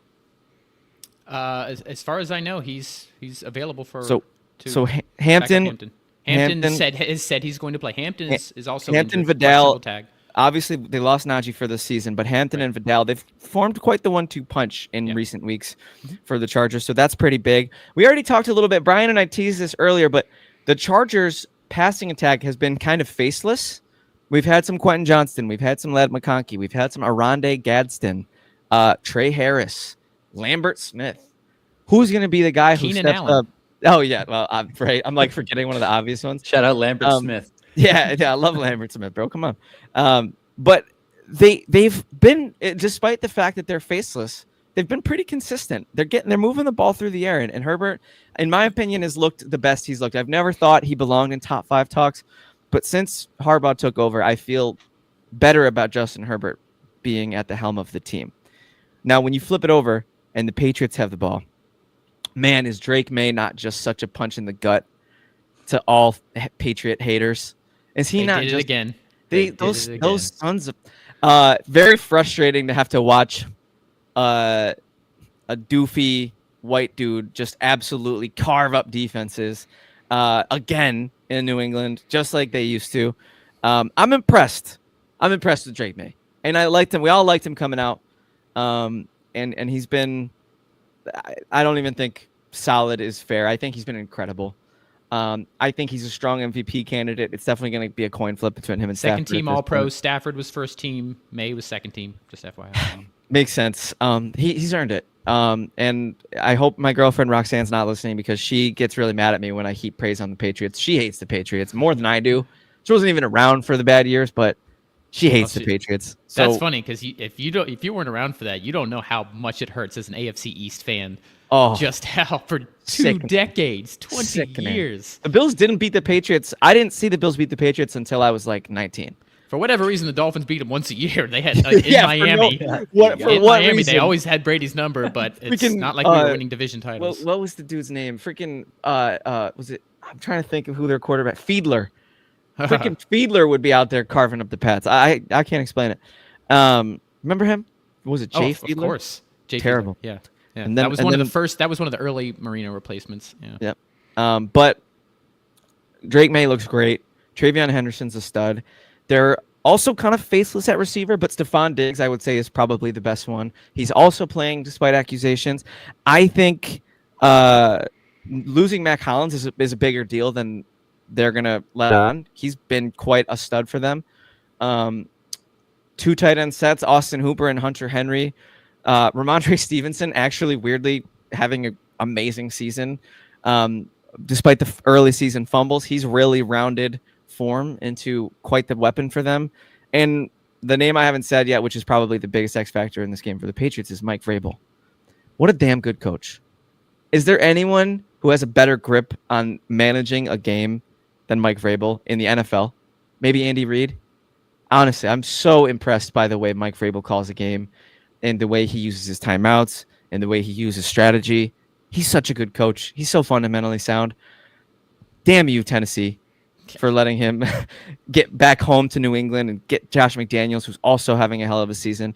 Yeah, I think those are the big variables in this game. I have provided absolutely no lean on how I think this game is going to go, but I have set the table for Brian McFadden to come in and, again, either rip the rug out from under me or just tell me how smart I am. Brian, take it away. There's no rug to rip out. There's good things about both of these teams. This one has, even more than Jags Bills, this might have the best chance of being one of those epic playoff matchups that we talk about for years to come. So once again, just like I did with the last game, I'm just going to run through all my notes. Right? Same thing. Not going to give any leans. Give you guys some extra context, both Kevin Hunter and people listening and watching. So let's start off with the Chargers O versus the Patriots D. As you mentioned, Chargers, not surprising, bottom 5 offensive line, primarily because they've had so many injuries. They've got a patchwork offensive line. They've had it all season, and it does show in the metrics. The Patriots' run D has been very bad, sneakily bad in the second half of the season. Something to keep in mind. And who's the offensive coordinator for the Chargers? Greg Roman. What does Greg Roman like to do? What does Jim Harbaugh like to do? Run the ball. Who do they have? You mentioned earlier, a stud rookie first-round pick in Marion Hampton, and a sneaky guy who I loved as a prospect. I like seeing him get his kudos now, and Kamani Vidal. How bad has the Patriots' run D been in the second half of the season? Since week 10, 32nd in success rate versus the run. Now, part of that is Milton Williams was not there. He is back, so we have to keep that as a caveat. But we talked earlier about throughout the whole season, the Chargers were the Bears were 32nd in run in success rate, but the Patriots, since week 10 anyway, have been 32nd. So there is already a way for them to attack, and it just so happens to be where the Chargers want to attack you anyway. So from a matchup standpoint, just like the Bills getting the Jags, this might have been one of the worst matchups that the Patriots could have drawn. I felt the same way. The same way. They're also Patriots dead last in stopping 3rd and 4th down conversions against the run. And let's go ahead and mention this. Patriots great against the pass in that same time frame, right? Christian Gonzalez, one of the best corners in the league. They have been very susceptible to the run, especially on conversions. And also, I think I have this further down, scrambling running. They have let up like 80. Oh, there it is. Patriots have allowed a conversion rate of 87% on 3rd downs when the QBs run. Is Herbert going to scramble in this game? If not, he should. Nickelback Marcus Jones. Oh, Carlton Davis, the other starting corner. So the 2 outside corners have been amazing for the Patriots. But their nickelback Marcus Jones is susceptible. So if they get some slot usage, if they get McConkey in the slot, if they use Keenan Allen, that could be the way to attack in addition to the run. The New England pass rush is average, but again, this Chargers offensive line has been so bad that if you're an average pass rush, you're probably going to look otherworldly. So you have to control the clock. You have to try to run the ball as much as you can and get either some play action, some bootlegs, or just find ways to get Herbert scrambling out, and because they've been bad against stopping quarterback runs, especially on 3rd down. Let's go back to we'll go to the New England offense versus the Chargers defense. Chargers very susceptible to the run, especially up the middle and like gap scheme. So this could be a Ramondre Stevenson game because Travion Henderson has very much been their home run threat. Get him outside, get him in space, get him an opening, and I think he leads the league in 50-plus yard touchdowns with 4.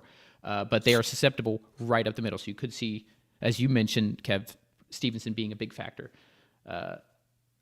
Chargers defense let up multiple long touchdown passes against the Texans. So while they were generally good against the pass, especially over the middle of the field, they are susceptible to the long. If you remember, the Texans started that game with like a long touchdown pass to Jaden Higgins and a long touchdown pass to Jalen Noel, and then everything kind of settled.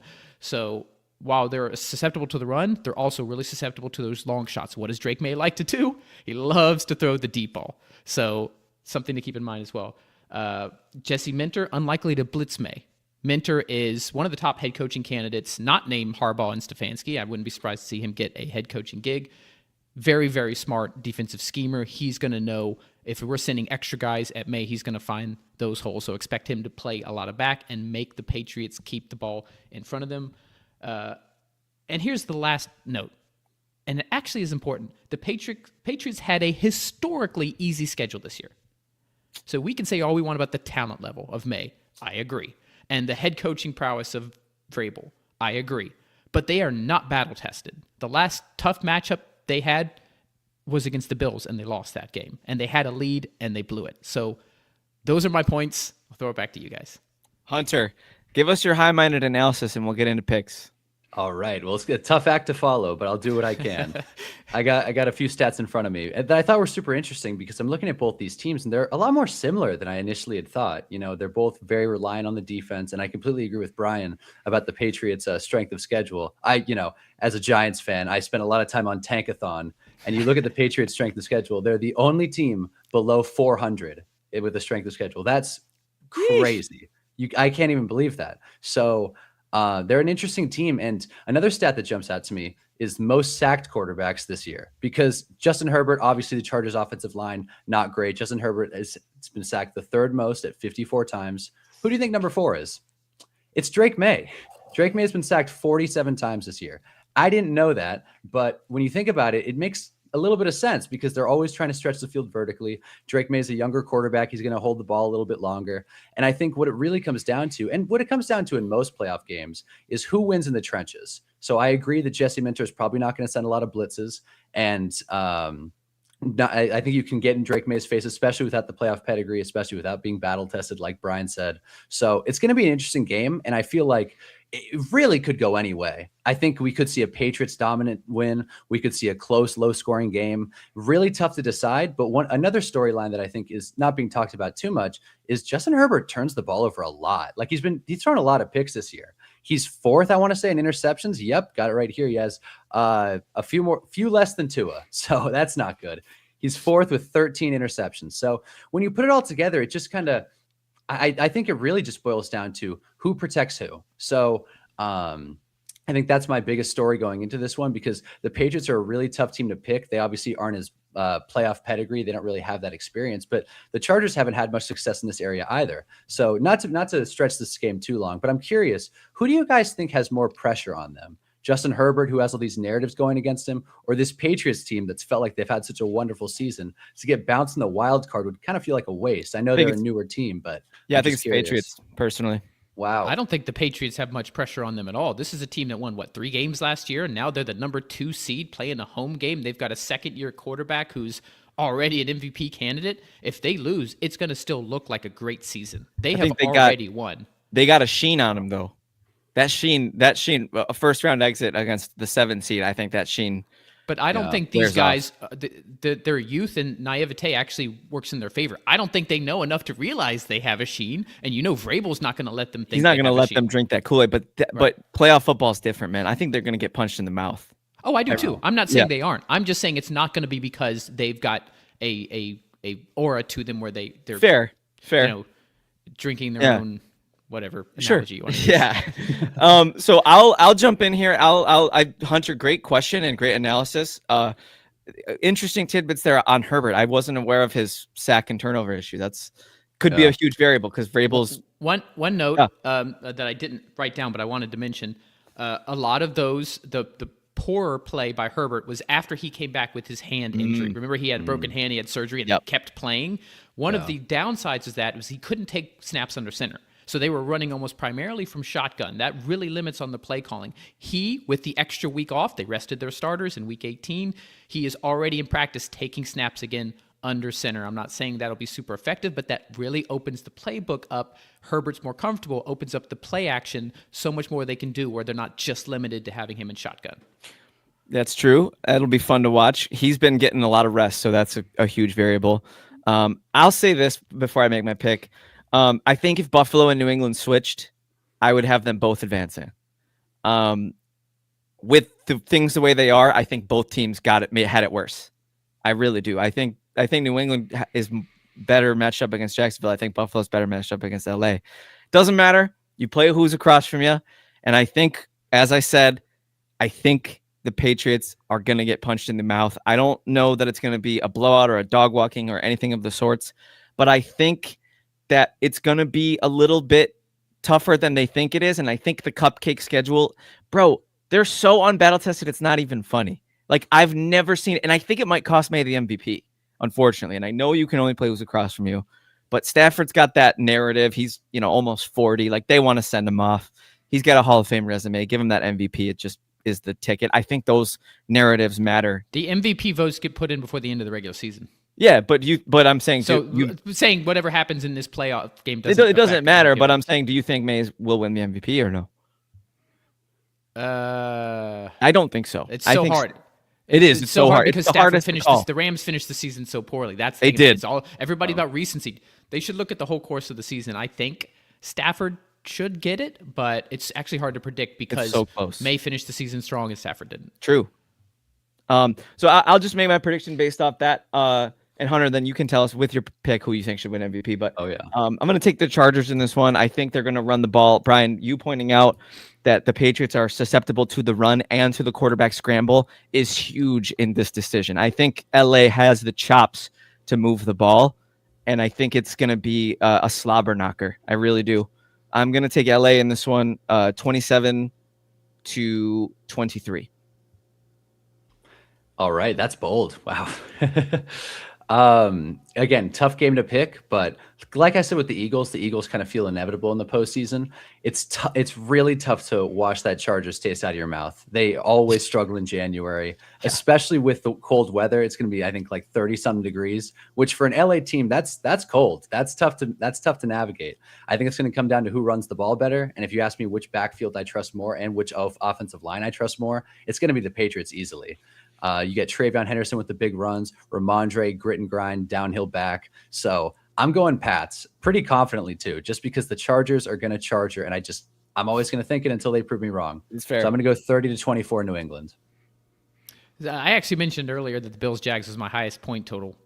I was wrong. I forgot. I put this game at higher. I picture this a lot like I picture that Bills-Patriots game where the Patriots got out to a start and the Bills just came back, and it ended up in the high 30s, I think, for both teams, 38-35 or something. You mean Bills-Pats? Bills-Pats, yeah. 35-31. Yeah, exactly. So, funnily enough, I've got Chargers 34, Patriots 31. I do think we're going to have some points scored. I just feel like it's Herbert versus May. That's what I said. To me, this looks like one of those games that we could be talking about, and it could create a future rivalry that we see these guys duke it out in the playoffs, a la Mahomes Allen for many years to come. I'm would I be excited. surprised if the Patriots win? Not at all. Not at all. I trust the coach. I trust the talent. I trust the quarterback. And as Hunter mentioned, the Chargers have actually been not even so sneaky, even with Herbert, and last year with Harbaugh, not good in the playoffs. They really threw a dud against the Texans in the first round last year. But I just feel like this one, they'll come prepared. There's some very specific weaknesses that Patriots defense has, and I think we're going to see a back-and-forth slugfest, but with the Chargers on top at the end. I absolutely love it. All right, last one. We're crushing it, boys. We have this one, another one of the easy ones, so we don't have to spend a ton of time on this. You think so? It's a 3-point spread. All right, we'll talk about it. You get the lead on this one, Brian, so you can tell us why it's easy. Okay. Because it's not that easy for me. I don't know. I know probably with set the stage, give the basics. I'll go into my give the stuff. basics.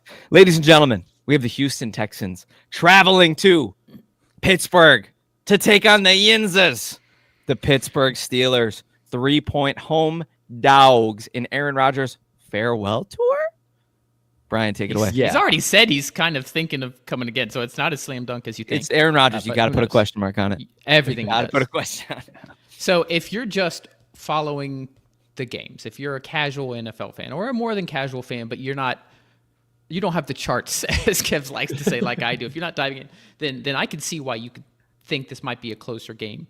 Or not even close. It doesn't have to be close, but a less decisive game than what I think is going to happen here. But once you dive into some of these metrics and strengths and weaknesses and the way that these teams want to play football on both sides of the ball, to me, there's a clear delineation of who people should be picking. So let's start with the Steelers offense versus the Texans defense. The Texans, first in the NFL in short passes. They allow first downs less than 25% of the time when teams throw it short.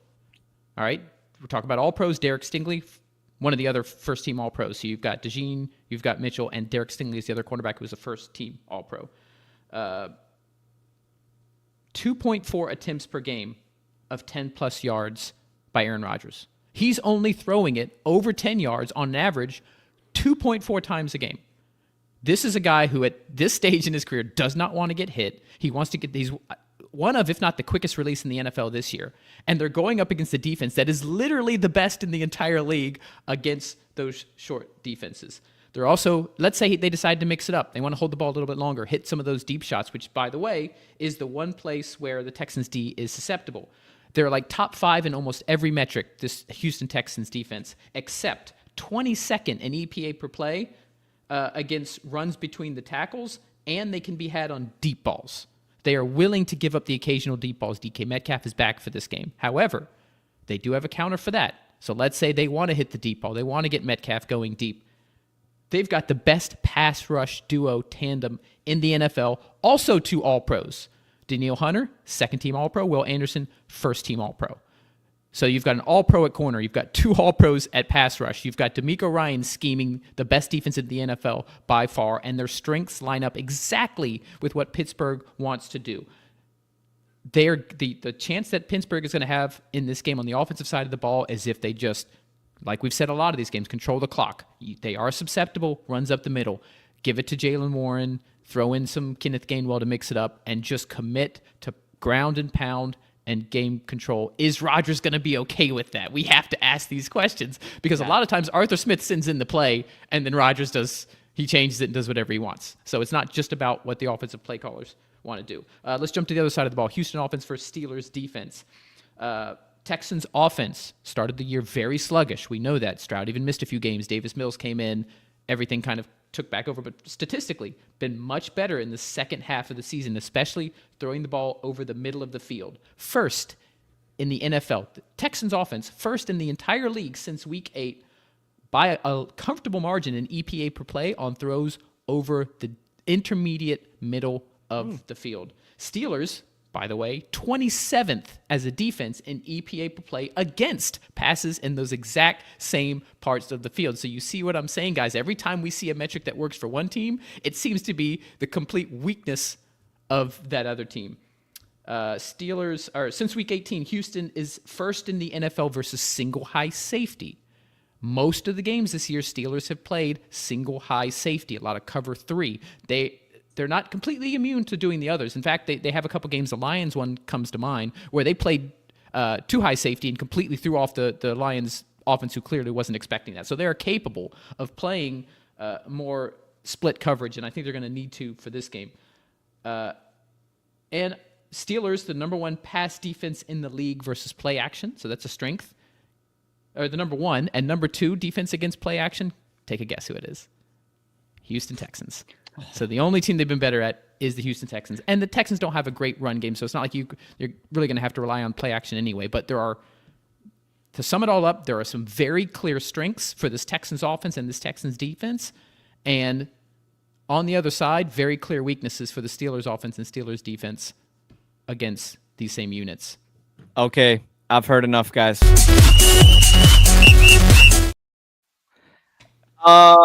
Yeah, Brian. I hear what you're saying, and it's fair. I think to make it way less analytical than that, because this is just a feeling thing. When I was watching Ravens Steelers last week, I was looking. I'm no stranger to a little live betting. I'll watch the game. I'll see. Oh, this team's kind of jumping out to an early lead. Oh, I'll see if I can put a little money on it. See if I can, exploit some in-game lines. Your audio's going in and out, just FYI. Hello, can you hear me now? That's a little better. Yeah. There you go. Now you're back. Welcome All right. back. So I'll start over. I'm no stranger to live betting. And last week, Baltimore was out to an early lead, and they sort of looked like they were in control of that game. And I was looking at if I put some money on Baltimore money line, it was paying out so little because they were so favored. Because the Steelers have this stink. They have this stench. And I still, because of Aaron Rodgers, because of Mike Tomlin, because of Baltimore, I couldn't do it. I was like, I can't do it. Pittsburgh has an intangible quality that makes them hard to pick against. I don't know if it's coaching. I don't know if it's experience. I don't know what it is. But the reason why this isn't a slam dunk, and it is a slam dunk, Brian, while you were talking, You got to play both sides. I get it. I placed a large money line bet on Houston while you were talking. Okay. But nevertheless, there is an intangible quality of Aaron Rodgers, Mike Tomlin, TJ Watt, defense, Cameron Hayward, pound the rock, Kenneth Gainwell. There's something about Pittsburgh that makes them feel kind of like a January team. But Houston's defense, you're right, Brian. They're so freaking. That's one of the best defenses I feel like I've seen in years. For sure. Years. Like, they are so terrifying. And I remember watching Josh Allen slam his helmet against the ground and get afraid that he hurt his arm because. And Mahomes had literally the worst game of his entire career. Those guys are nasty. So like I said, not really too much on the X's and O's standpoint, but I do have to give that those flowers of like, it's Pittsburgh, because that's really all you got. That's the analysis. They're going to have to win a Steelers-esque game, right? Like Absolutely. low scoring, control the clock, just pound it. Is Aaron Rodgers okay with that? That's what I want to know. Stroud's won a playoff game in each of his first 2 seasons as a starter, so I think it's and the fair Steelers, even when they make the playoffs, they usually lose. They're usually one and done. So Hunter, give us your high-minded thoughts before we get into the picks. Oh yeah, fellas. Well, I appreciate Brian with all the stats. I think it's really eye-opening because we all thought the Texans defense was good, but I mean, this is almost historic at this point. And they're good. They're mostly healthy. I think when you look at the Steelers side of the ball, I was just looking at the injury report. Darnell Washington's out, so Arthur Smith might just not even try, because that's his guy. Johnny Smith, he's questionable. He might play, but these are options A and B for Arthur Smith. It feels like DK Metcalf is coming back. I'm going to add an additional point on Darnell Washington. It's not even in the pass game. Washington is basically an extra offensive lineman. So if we talked about the Steelers, the one thing they need to do is pound it up the middle. If they go super heavy, you can add a 6 offensive lineman and have Darnell Washington out there. It's like having 7 big blockers, but you don't have that option. Right. And I think that's going to really paralyze this playbook. I think a lot of what they do is predicated on Darnell Washington and Jonnu Smith to a degree, who will probably play, but will be a little limited, So it's tough because the Steelers, they feel low scoring, grit team, but they've actually been in a couple high scoring games. The Lions game, their defense didn't look that excellent. The Ravens game, both Ravens games, honestly, they let some points go. So this doesn't really feel like Steelers football, as weird as that sounds. And I totally agree with you, Kev. They do come with a kind of stink because we've seen them in this position 100 times and they don't do anything with it. It almost feels like there's opportunity cost to the Steelers in the playoffs. Last year, we would have rather seen the Bengals in their spot. And then a few years ago, they lost to the Browns. And there's a bunch of stuff in between then. So congrats on the Steelers. They won more than 9 games. So I think that's a win in their book. But it's really tough to go against them. Or it's really tough to go against Houston. And I feel like Houston kind of has a sneaky playoff pedigree as well, because last year against the Chiefs, they put up a good fight. I think this team's hungry, and I really think they're a dark horse Super Bowl candidate. So I don't think it's going to be very close. 3 points, 100 points, whatever. I'm going Texans. One thing I will add, though, Kev, if you're going to throw down some rent money, if you want to maybe get another frisky bet, I'm loving Connor Hayward anytime touchdown. The Steelers, I feel like they would rather lose. Yeah, he's their tush push guy. And he's their just sits back guy. there and They love that play. That's their plan. So maybe first touchdown. That's the only value I see with the Steelers. And it does feel like they kind of stumbled into this. I think they played a better game than the Ravens last week, but we all know it came down to the wire. The Ravens could have easily been in this spot. So I don't think it's going to be very close. I'm going to go Houston. I know I jumped the gun a little bit, but I think we're all kind of on the same. Totally. It's time. it's clear. Yeah. Yeah. All right, let's make these picks. I love it, Hunter. I think I agree. I think my other frisky bet was Jonnu Smith's rushing yardage line is 2.5 yards. So I'm taking the over on that. One halfback toss to a tight end, freaking Arthur Smith. Put him in the same cannon as Joe Brady and just point it directly at the sun and just this offseason. But yeah, pretty extreme, right? Yeah, I'm not a big Joe Brady guy personally. I'm gonna take Houston in a no-brainer. I'll say, is this low scoring? Does this hit the under? The over-under was low, right? It was. Let me take one more. Oh, I can't. I closed my app. I think it was like, is it low 40s? That sounds like what it would be. I didn't check, but let's just say 38.5. Yeah. Woo! That's tough to go under. Jeez. Houston could get that alone. I'll say Houston wins, and I'll say the under. I'll say give me 27-10. Wow. You want me to go next? You want? Okay. I'll just throw my score real quick because it's not that different. I'm going to go 24-9 Houston. I've got 23-10. 23-10 Houston. We're all right there. Here we go. Ladies and gentlemen, if you've made it through the hour and 40-minute spectaculathon, we used to have a word, Brian. We used to have a weird word for it. Extravaganza, bonanza. You were more pro bonanza than extravaganza. I think we might have had a debate about bonanza. That. Yep. This feels more like an extravaganza, if you will. 1 hour and 40 minutes on the dot. Ladies and gentlemen, to the 514 viewers, thank you. Armand, I appreciate you being there in the chat, bemoaning the Jets, and I don't think McDermott is fired if they lose. I think Harbaugh's going to be, I don't know. I don't think he's in the running. I think Harbaugh is going to pick He'll something. be gone before by that even then. He'll be gone. Yeah, Yeah. I think Bean's on a hotter seat than McDermott. That's my personal opinion. Ladies and gentlemen, we did it. Hunter, do you got anything you want to say to the good people? Let's watch some football. Shout out to Armand. New York teams are struggling. This is best time of the year because you can just watch football, not be stressed. I mean, yeah, Buffalo. Well, they struggling a little bit. One New York team. We'll see. Yeah, the one New York team, the smarter New York team. I actually read a study that the Giants, Technically, the only New York team. The other two teams are in Jersey. You're right. Yeah, I read a study that the Giants and Jets fans are actually just dumbest in the NFL, and the Bills are one of the smartest fans. Oh, so that seems reasonable. Just goes I to agree show. with Going out there shirtless in like 20-degree snow, Yep. that's smart. Oh, by so Bills smart. Mafia. Breaking tables. Every Yeah. Bills fan has a bruised tailbone at all times. Brian McFadden, got anything you want to say to the good people? Let's watch some football. I'm going to go right Let's there with watch some Hunter. football. Saturday, Yeah. Sunday. It's playoff time. All that craziness that happened during the regular season, now it actually matters. This has been Yeah. the Legit Football NFL podcast. If you're not already subscribed to our daily newsletter, what is wrong with you? Go to legitfootball.com, smash that subscribe button. Free, daily, 5 headlines. Ladies and gentlemen, my name is Calvin Phillip Fox. Thank you for being here. We're going to see you a lot more often. Mark my words. We will see you on the other side of Wild Card Weekend. Oh, thank you very much.